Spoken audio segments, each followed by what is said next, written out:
بسم الله الرحمن الرحيم مالين وناكسن قلب وعن داوديال ميل والبو الدنيا ka joogtaan iyo si waliba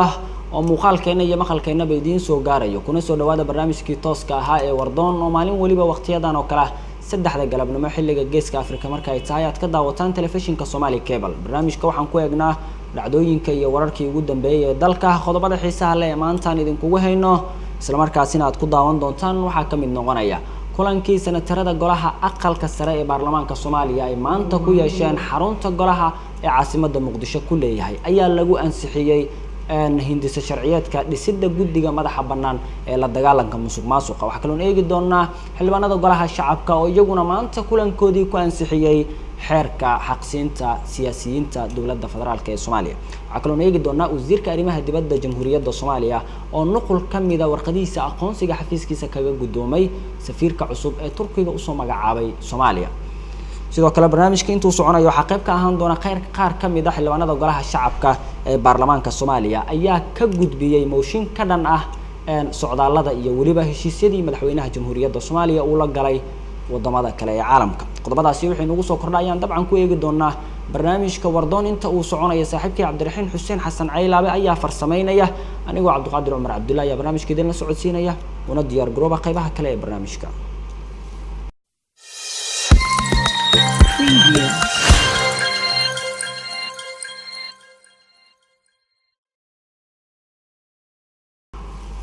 واتهي داوديال ومالينما مركاسي أربعة تاريخنا يكون أستيسان تهاي شنطة بشا لبي تبناد ديزمبر سنة لبضا كون سيديدية طبانكا waxaan ku hormareyna kulankii markaasi maanta golaha shacabka ee baarlamaanka Soomaaliya ay ku yeesheen magaalada Muqdisho waxa markaasi kulanka soo xaadirtay ilaa 170 xildhibaan ajanduhuna waxa uu ahaa akhrinta saddexaad ee markaasi xeerka xaqsiinta siyaasiyiinta dawladda Soomaaliya waxa shir gudoominayay gudoomiyaha golaha shacabka xukuumadda Soomaaliya Maxamed Mursal Sheekh Cabdiraxmaan محمد مرسل الشيخ عبد الرحمن ayaa shir gudoominayay waxa uu ugu horeyntii u yeeray gudoomiyaha guddiga xeer hoosaadka ee baarlamaanka Soomaaliya Maxamuud Macalin Yaxya waxa uuna gudoomiyaha uu ka dalbaday xildhibaanada in maanta markaasi ay ansixiyaan oo aanan loo kala kicin hindis sharciyeedka ama xeerka xaqsiinta siyaasiyiinta dawladda Soomaaliya saddexaad oo maanta rajaan oo kala galnay inay noqoto maalin taariikhi ah oo xeer muhiim u ah dalkeena Soomaaliyeed gaar ahaan waageediyaasha qaranka Soomaaliyeed sharciga xuquuq siinay in maanta akhrintiisa ugu dambaysa uu galo aad iyo aad ayaan ugu faraxsanahay waxaan sidaas oo kale bogaadinaynaa golaha shacabka oo runtii maalmihii la akhrintiisa koowaad intii labaadba waxyaalo fara badan lagu soo kordhiyey xeerka aan u soo gudbinay wax badanna muxuu ahaayo wixii markaasi u arkayeen isbeddel ku sameeyey marka maanta waxaan idinka codsanaynaa golaha shacabka warbixintii kooban baan ka soo diyaarinay oo runtii ku kooban isbeddeladii iyo soo jeedinihii ay ku aroorsan yihiin marka waxaan idinka codsanaynaa warbixintaan marka la akhriyo kadib inaan loo kala kicin maanta adinoo ansixisaan ayaan idinka codsanaynaa waqti badan insha allahu tacaala ma qaadan doonto marka waxaan ku soo dhaweynayaa ilaa hadduu yidhaahdo xogyaha guddiga inuu inoo dulmaro warbixintaas marka insha allah dhegeysi wacan waa mahadsantiin asalaamu calaykum waxaan kale wax ka bedelay annagoo raacayna soo jeedintii golaha qodobka toddobaad faqradiisa ca oo u qoray xuquuqaha siyaabaha lagu waayi karo marka laga hadlayo inuu yahay dembi inuu jiro dembi ay ugu yaraan 10 kun oo muwaadin oo Soomaaliyeed qoraal ku soo cadeeyaan mas-uulka siyaasiga ah inuu dalka ka galay sababina kara inuusan xuquuqdaas yeelan golaha soo jeedin bay xildhibaanada qaarna loo keenay iyadoo oraala halkaana waa laga sheegay inuusan constitutionka waafaqsanayn faqradaas waa ka saaray faqradii ca faqrada shanaad halkana laga daray oo golaha ku soo daray oo waxa faqra xadidaysay muwaadinka siyaasiga ah oo xuquuqda yeelanaya in certain percentage lagu daro caddaynaysa xuduurkiisa ama fulintiisa shaqada dowladda ee uu xaqa ku yeelanayo halkaana lagaga daray marka waa ku soo darnay qodobka 11aad oo markiisii hore ahaa qodobka 12aad wuxuu ciwaankiisu ahaa dib u eegidda 5 sanadlaha ah annaga halkaas waxaanu ka dhignay dib u eegidda xeerkan keliya 5 sanadlahan waanu ka saarnay waxaanan u yeelay waa xuquuqaha markii aanu ka soo hadlaynay waxaa jirta faqro ka hadlaysay sida xuquuqdu ay ula soconayso ama ula qabsanayso hadda nolosha heerka ay marayso oo dhigaysay maalinkaas siyaasiga shaqaynaya percentage-ka uu maanta yeelan karo xildhibaanka ama wasiirka ama madaxweynaha ka baxa shaqada maalinkaas siyaasiga yeelan kara oo shaqaynaya xuquuqda uu leeyahay inuu percentage-kaas ku salaysnaanayo marka waxaa soo baxaysay inaan mar walba loo baahan karo 5 sannadood waxaanu ka dhignay dib u eegidda keliya ciwaanka qodobada ka hadlaya xuquuqaha haddii aad eegtaan waxaa ka baxay ilaa 7 qodob oo soo noqnoqoshada marka laga eego canaawinta qofku kala duwanaa yacni madaxweyne xilka ka digay oo geeriyooday xilhaynta kadib iyo madaxweyne geeriyooday isagoo xilka haya xildhibaan geeriyooday isagoo xilka haya xildhibaan geeriyooday xilhaynta kadib laakiin contentiska gudaha ku jira markaad eegtaan isku wada mid ahaa dhammaan qodobadaas soo noqnoqonayay oo aanu dareennay inay confusion abuuri doonaan waa la mireynay tusaale tii xildhibaanadoo kale ama wasiiradoo kale markaanu ka hadlayno waxaanu ku soo koobnay xildhibaanka geeriyooda muddada xilhaynta ama kadib xuquuqda gudaha ku jirta mar walba isku mid baahay marka halaal qodob baanu ka soo qaadnay marka waxaa halkaas ka baxay 7 qodob oo repetition sameynaya aan soo celcelin والله المستعان هذه أفيرسو بدأ صدحات وحكي على تيبل في موجينا وقال المدوي هي مركز المدوي عوان كإنه عوان كسون عوان مثلا طلب كوجوه هو حقوق قوسك مدحوينها جيريون مدلح الهينكا أيها فقرا تيبل كلام كبحوا فقرا حقوق قوسك مدحوينها جيريون مدلح الهينكا كذب لبنان واسكو حقوق marka la eego xeerkeenan sidaa daraaddeed waxaan ku soo koobnay tan dambe oo kulanka ugu dambeysay ku jirta oo qoraysa xuquuqda qoyska madaxweynaha geeriyooda muddada xilhaynta ama kadib halkaa ciwaan baanu ku koobnay xuquuqahaas oo dhan wada caddaynaya madaxweyne hadduu geeriyooda asagoo xilka haya ama hadduu geeriyooda kadib xuquuqda qoyskiisu yeelanayo dhammaan qodobada ka hooseeya ee ku jira shahra boga saddexaad ku taalaan sidaas u wada qoran yihiin talabaad hadda xuquuqda qoyska gudoomiye gole baarlamaan oo geeriyooda muddada xilhaynta kulanka dhaxay xuquuqda gole xuquuqda qoyska gudoomiye gole baarlamaan oo geeriyooda muddada xilhaynta kadib baa ku qoran kulanka u dambeeyaanu ku midownay xuquuqda qoyska gudoomiye gole baarlamaan oo geeriyooda muddada xilhaynta ama kadib marka waxay ka saartay marka 7 qodob oo repetition keenaysay kulanka ugu dambeeya canaawintu ku wada salaysan yihiin wax lumay oo kale meeshaas ku jira ma jiraan wax ka beddelka shanaada aanu sameynay wuxuu ahaa meel kasta oo aanu kaga hadlaynay xuquuqaha qoysaska haddii aad draftigeennii hore eegtaan waxaa ku qorayd afo ama afooyinka waxaa laga tegay saydu inuu yeelan karo xuquuq haddii marwadiisu ahayd xildhibaan hadday wasiir ahayd hadday madaxweyne noqoto marka aad bay ugu mahadsan yihiin xildhibaano gabdhahan xasuusiya arrintaas waxaanu ku soo darray marka meel kastoo ay ku qorayd afooyin islaash sayga ama ninka qabay haddii ay marwadu ahayd xildhibaan ama wasiir marka qodobadeennii sidoodu waaye inta kale sida qodobada xuquuqaha ka hadlayay jadwaladana waa la mideeyey oo meel kastoo jadwalku uu soo noqnoqosho ka abuurayo qodobku ka abuurayo jadwalkuna soo noqnoqoshu ka abuuray haddaad fiirisaan bogga afraad asna jadwalada lagu mideeyey baa ku qoran jadwalka ugu horeeya wuxuu qorayey jadwalka koobaadba qoyska xuquuqda qoyska uu ka geeriyooday madaxweyne muddada xilhaynta jadwalka koobaad ca xuquuqda qoyska uu ka geeriyooday madaxweyne muddada xilhaynta kadib waxaan ku midaynay inaanu jadwalka koobaadba isugu geynay oo ay noqotay xuquuqda qoyska uu ka geeriyooday madaxweyne muddada xilhaynta ama kadib qodobadii raacday marka aynu ka soo hadalnay hadda wadada saddexaad kaga soo hadalnay waa 7 jadwal oo kale marka sidoo kale repetitionka laga saarnay ama noqoshadii wax ka beddelka sideedan sameeyay wuxuu noqday jadwalka ka hadlaya xuquuqda madaxweynaha oo halkan xubno golaha ay ka soo jeediyeen inuu ka hor imaanayso markii hore u qoraa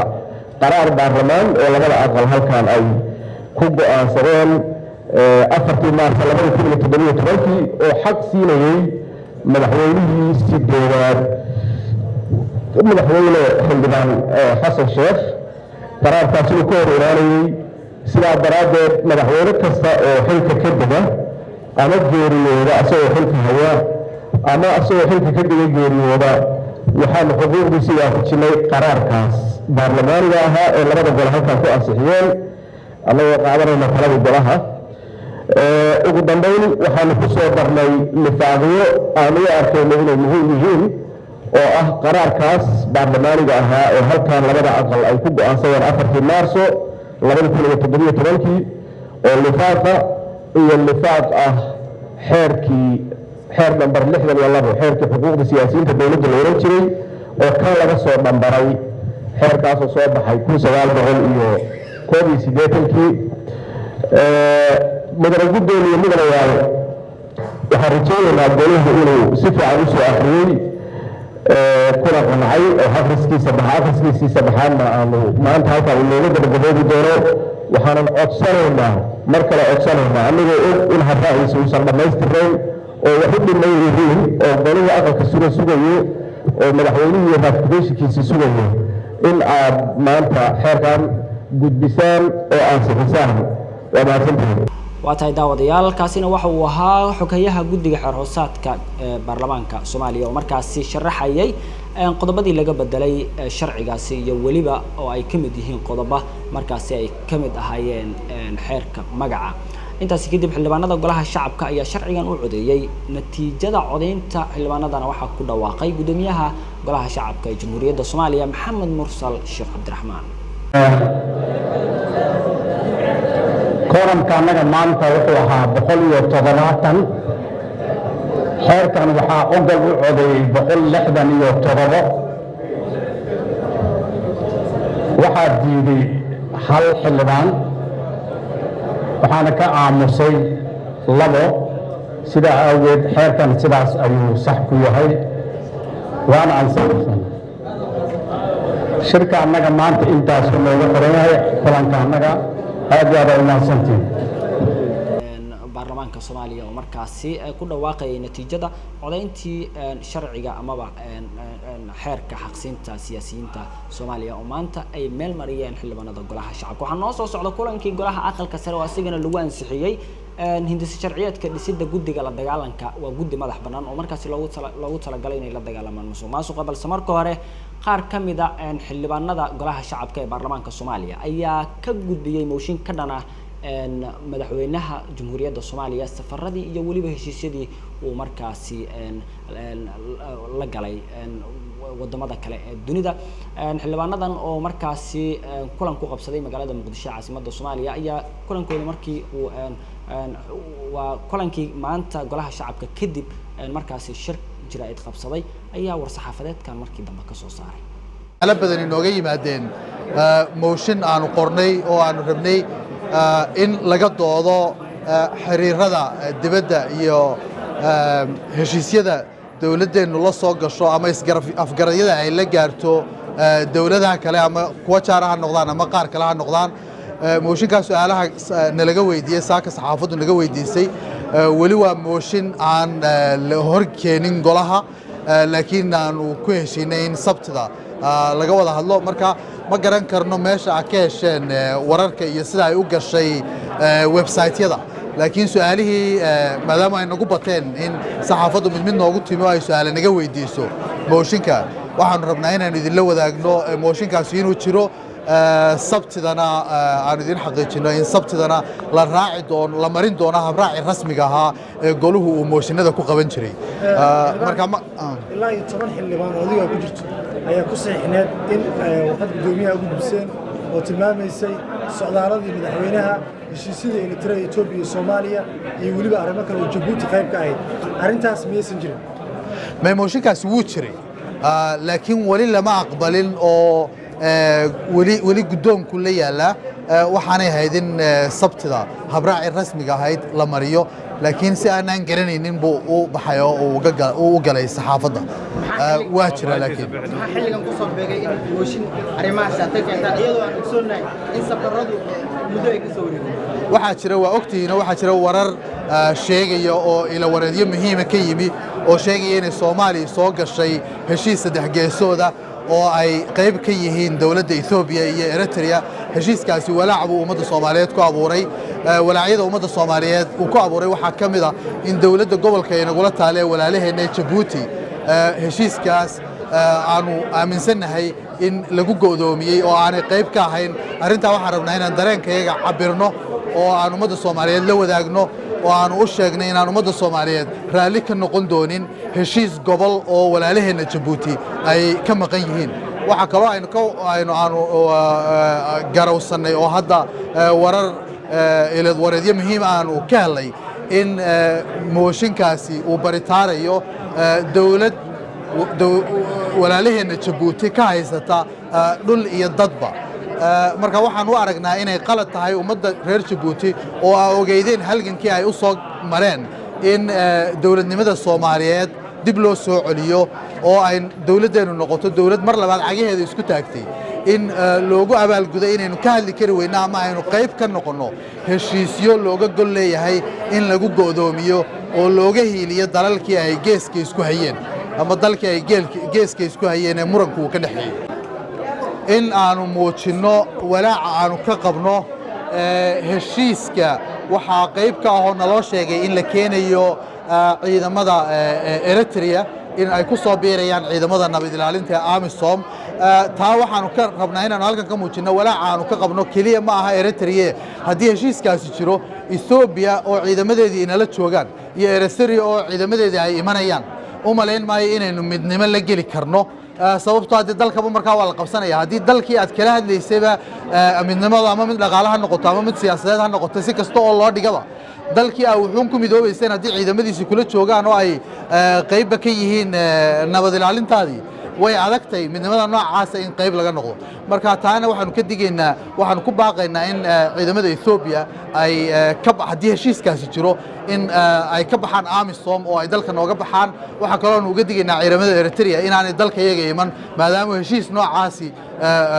laga wada hadlayo hatta hadduu yahay mid dhaqaale kaliya ku saabsan heshiisyada anagu ma garanayno waxa ku qoran xukuumadda waxaanu ka dalbanaynaa heshiisyada noocana in la hor keeno golaha si ay ummadda Soomaaliyeedna noola ogaato waxa heshiisyadu yihiin annaguna aanu uga doodno haddii danta qaranku ay ku jirto aanu uga doodno aanu isla aragno haddii aanay danta qaranku ku jirinna aanu diidno oo aanu ummadda Soomaaliyeedna ay ogaato halkaanu ku diidayno waa tahay daawadayaal kuwan waxay ahaayeen qaar ka mid ah xildhibaanada golaha shacabka ee baarlamaanka Soomaaliya oo markaasi mooshin ka dhan ah sheegay inay ka gudbiyeen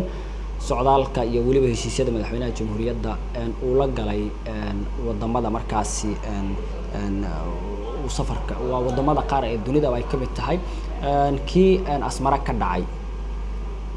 waa tahay daawadayaal qodobo dhowr ayaa inoo soo socda balse markaan waxaynu eegaynaa kulankii sagaalaad kala fadhigiisa afraad ee golaha aqalka sare ee xukuumadda Soomaaliya maanta xarunta golaha magaalada caasimadda ee Muqdisho ku leeyahay ku yeesheen ajandihiisu uu ahaa markaasi akhrinta saddexaad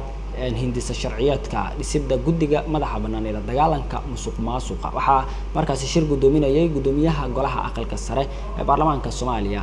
Cabdi Xaanshe Cabdullaahi waxaana ku sugnaa wasiirka wasaaradda cadaaladda jamhuuriyadda Soomaaliya Abukaate Xasan Xaaji Xuseen waa Abukaate Xasan Xuseen Xaaji ugu horeyntii gudoomiyaha guddiga garsoorka iyo arrimaha diinta iyo waqafta guddigaasi senator Zamzam Ibrahim Cali ayaa waxay xildhibaanada golaha aqalka sare ugu warbixisay akhrinta saddexaad hindis sharciyeedkaasi intaasi kadibna xildhibaanada golaha aqalka sare oo markaasi maanta kusoo fariist isla markaasina maanta ku yimid ilaa iyo 31 mudane ayaa ansixiyay ugu dambeynna wasiirka wasaaradda cadaaladda xukuumadda Soomaaliya Abukaate Xasan Xuseen Xaaji ayaa kaga mahadceliyay sida markaasi wanaagsan ee u ansixiyeen hindisa sharciyeedka dhisidda guddiga madaxa bannaan ee la dagaalanka musuqmaasuqa shuruucda dalka aad u ansaxiisaan waa gudateen mar labaad mar saddexaad waad ku mahadsantihiin idinka xaggiina uu ka dhammaaday wuxuu aadi doonaa insha allahu golaha shacabka maadaama wax ka bedelis lagu sameeyey meelo qaarna la iswaafajiyey faqradna la bedelay faqrad cusubna lagu soo daray wuxuu aadayaa golaha shacabka insha allahu ayagana waxaan rajaynaynaa inay fududeeyaan sida idinka maanta u fududeyseen waa sharci aad iyo aada loo sugayo oo dalkeena u baahan yahay waajibkiina waa ka gudateen waajibkaas yaroo ku haray golaha shacabka inay ka gutaan kadibna sharcigan sidaas inuu ku dhaqan galo yaan rajaynaynaa si aan u soo magacaawno xubnihii guddiga oo aada maqlaysaan shuruudaha meesha u yaalla iyo sidii lagu keeni lahaaba ay meesha ku qoran tahay marka mudane guddoomiye aada iyo aad baan u faraxsanahay xilkii aada gudateen aqalka sarena aada iyo aad baan ugu hambaleeyeynayaa deganaashada iyo dowladnimada iyo nidaamka ka muuqdo waana farxad gelinaysaa marka waa mahadsantihiin assalaamu calaykum waraxmatullahi wabarakaatu kaana waxa uu ahaa wasiirka wasaaradda cadaaladda xukuumadda Soomaaliya oo markaa kaga mahad celinaya senatarada golaha aqalka sida ay u ansixiyeen hindisa sharciyeedka dhisida guddiga madaxa bannaan ee la dagaalanka musuqmaasuqa waxaa loo gudbin doonaa xildhibaanada golaha shacabka ee baarlamaanka Soomaaliya iyaguna markii markaasi ay ka soo dhamaato madaxweynaha jamhuuriyadda ayaa sharcigaas la horgeyn doona ugu dambeyntii sida uu ku dhaqan gali doona waa tahay qaybihii dambe ee barnaamijka wardoon ayaa isla soo gaarnay qodobo dhowr waa inoo harsan yihiin balse markaana Somaliland wasiirka wasaaradda beeraha Somaliland ayaa waxa uu qalab fududeynaya soo gudbinta xogta shaqaalaha ku wareejiyay wasaaradda saadaasha hawada ee Somaliland wariyaha magaalada Hargeysa Faisal Maxamed Aadan Faisal FIFA ayaa warbixintan ku eegaya wasiirka horumarinta beeraha Somaliland Axmed Muumiseen ayaa xil hore oo saaka in ka badan 30 xarumood oo hoos yimaada waaxda saadaasha hawada ee wasaaradda horumarinta beeraha Somaliland ku wareejiyay moobila tiraahan badan oo tiyadoodana tahay noocii ugu dambeeyay sida ugu dhaqsaha badan ay u soo gudbiyaan xogtii sidoo kale dhaatada ay kaydiyaan xarumaha horjoogayaasha ay ka yihiin ku fidsan gobolada iyo degmooyinka dalka uguna soo gudbin lahaayeen xarunta dhexe iyo sidoo kale baraha iyo bogagga internetka ee wasaaraddu leedahay sida ugu dhaqsaha badan shacbigu dhankooda u dhexdaan hadba marxaladda ay marayso cimilada iyo sidoo kale isbedel ku timaada saadaasha dhanka hawada waana kan wasiirku ay hareera fadhiyaan mas'uuliyiinta sidoo kale saraakiisha ugu sareysa waaxda saadaasha hawada ee wasaaradda oo sharaxaad ka bixinaya maraaxilka dhismaha xaruntan oo ilaa hadda soconaya qalabaynteedii iyo doorka ay ugu fadhida Somaliland la jaanqaadka dunida horumartay xilligan waxaan maanta halkan nala joogaa agaasimaha saadaasha hawada Cabdiqani Yuusuf Galeed iyo xubin ka mid ah iyaduna saadaasha hawada iyo Xuseen Xasan Warsame Nageeye oo iyaduna runtii ka mid ah shaqaalaha qaybta saadaasha hawada halkan saaka waxa yaala moobeelo badan oo 30 xabo oo moobeeladan aynu isticmaalay casriga waliba nooc damba ugu fiicnaaya sida ogtiin wasaaradda horumarinta beeruhu iyada oo waajibkeeda gudbinaysa waxay u xisaaran tahay qaybta saadaasha hawada si aynu u ogaano cimilada roobka kolbaalka wax marayaan sida darteed waxa la sanadkan 2018 waxa la rakibay 14 xarumood oo la dhigay roob beegta la dhigay iyo 15 xarumood oo iyaguna gobolada dalka oo la dayactiray marka guud ahaan la isku geeyo saadaasha hawada waxa space-ku waxa weeye waa 42 xarumood ama 42 police station oo mar walba ay ka yimaadaan qaabka saadaasha hawada halkay marayso warbixinteeda ay nooga timaado dadku markii hore waxay sameyn jireen waxay ku soo diri jireen email ama telephone hadala ama kolba xaaladu halkay gobolba ama degmo walba ama tuulo ka saalkay wax marayaan si adaba taa looga gudbo oo talaaban hore u yaqaadnay saaka anagoo ku dadaalayna mar kastaba inaan hore u socono ka wasaaradda beer ahaan talaabada aan hore u qaadnay waxa weeye 42 xarumood ee saadaasha hawada ka soo waramayay saaka waxaanu halkan wasaaraddu ku bixinaysaa 30 moobeel oo moobeelada halka yaala galka ku jira oo la geyn doono xarumahaas qof kastaba moobelkiisa loo geynayo marka 24 laga jiro waxa soo haray 12 ka xarumood kalena iyagana saasoo kale way u iman doonaan laakiin maanta 30 ka ayaanu qaybin doonaa waxaan runtii 30 mobile naga caawisay hay'adda FOW oo wada shaqeyn dhow wasaaradda beeraha ay wada leeyihiin oo soo marisay qaybta saadaasha hawada dabadna halkaas maanta ku guddoonsiin doono qolada joogta degmooyinka imika jooga runtii aad baan ugu faraxsanahay waxay naga caawin doontaa marka mobile-kan qofka marka la siiyo daatadii mobile-kaas ku soo diraya sida agaasimaha waaxda saadaasha sheegay mobile-ka marka ku soo diro si toos ah ugu soo dhacaya xafiiska saadaasha hawada dabadna wuxuu markaaba si automatic haddana ugu dhacaya muxuu ahay WhatsApp-ka ay wasaaraddu lahayd iyo toos ugu dhacaya dabadna halkaas mar walba lagala soconaya degmo kasta iyo tuulo kasta oo gobolkan oo ka mid ah Jamhuuriyadda Soomaaliland baran laga bilaabo ilaa Zeyla maalin walba cimilada halkay marayso taas lagala soconaya marka waa tallaabo runtii aad iyo hore loo qaaday waxaan aad iyo aad runtii ugu mahadcelinayaa marka hore aqoonyahan Cabdiqani Yuusuf Galeyd iyo Xuseen Xasan Warsame Nageey oo runtii dad aqoon u leh tababar badan oo soo galay wali agaasimuhu aad aqoontiisa u leeyahay oo naga daboolay anaga markaan eegno wasaaradda beeraha waaxya inuu yahay agaasimaha runtii aad iyo aad hawlkala shaqadiisana si fiican ugu aqoonteediina leh waayo wax loo baahan yahay sayidka qofku waa inuu aqoonteedii yeesho oo shaqaynaysan waa qarankiini waxaad u waa dalkiini marka cid kasta waa inay muxuu ahay xarunta ay joogto mas'uuliyaddeeda isa saarto runtii aad iyo aad baan hadda imika muxuu ahay waxaan hadda ku wareejin doonaa oo hadda halkan nala jooga 3 degmo sida shaan uga sii deyno TV-yada qaranka ee dalka iyo marka noqdo kuwa dawladda ama noqdo kuwa dadka gaarka leeyihiin inaanu ka sii deyn doono kolba xaaladda halka marayso muxuu ahay saadaasha halka marayso saddexda degmo hadda imika sin waa saddexda degmo joogay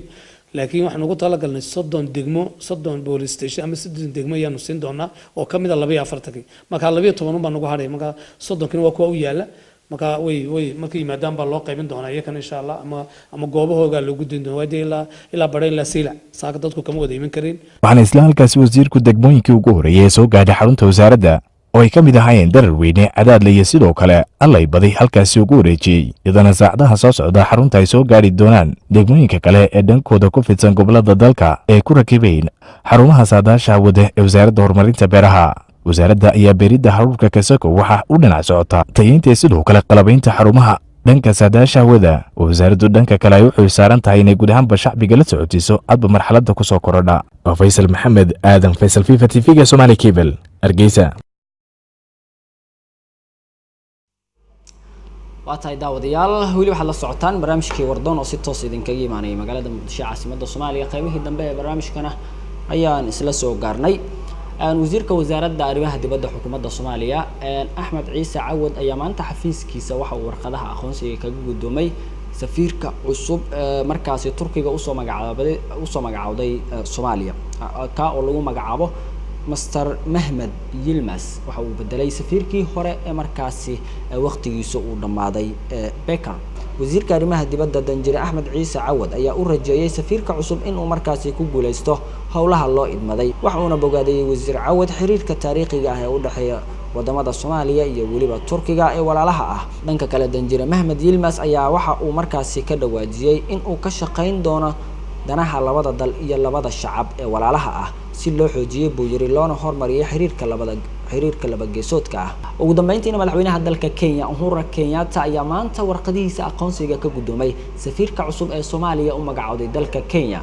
mudane Maxamuud Axmed Nuur Tarsan ayaa maalin ka hor gaaray magaalada Nairobi ee caasimadda dalka Kenya waxaana markaasi dhawaan loo magacaabay safiirka cusub ee Soomaaliya ee dalkaasi Kenya Mr. Tarsan ayaa qayb ka ahaa ilaa iyo 17 safiir oo maanta warqadahooda aqoonsiga uu qasriga madaxtooyada Nairobi kaga gudoomay Uhuru Kenyatta Tarsan ayaa horay u ahaa la taliyaha madaxweynaha Soomaaliya Maxamed Cabdullaahi Farmaajo waxaana kamid ahaa murashaxiintii isku sharaxday xilka madaxweynaha Soomaaliya ee doorashadii 8 February dhacday sidoo kale waxa uu horay u soo noqday gudoomiyaha gobolka Banaadir ahna duqa caasimadda Muqdisho wararkaasi iyo dhammaan wararka cusub ee ku saabsan Soomaalida waxaad ka heli kartaan boggeena Facebook YouTube Twitter iyo waliba boggeena website-ka waa Somali Cable TV tan inta kulmi doona barnaamijkan kan xigasa